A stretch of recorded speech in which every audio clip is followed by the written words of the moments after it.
Managers with a technical background can be very analytical when it comes to making decisions.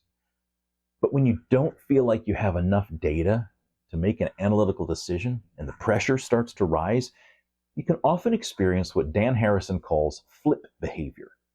Abandoning your analytical strength, you can flip under pressure to rely completely on intuition. I know what this feels like. I've made my share of sudden gut decisions without effective socialization when the pressure was on and I didn't have enough data to satisfy my analytical brain. But a strong leader will learn to use both analysis and intuition together to make high-quality decisions when situations are unclear. Here are some ways that may play out. First, invite other people in the discussions and invite their feedback while you still remain uncertain.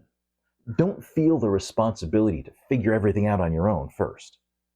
Second, use your analysis to identify assumptions and risks.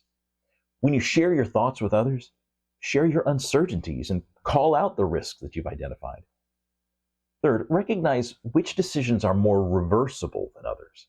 The less expensive or painful it will be to change your mind later, the more risk you can take on in making a decision with less data.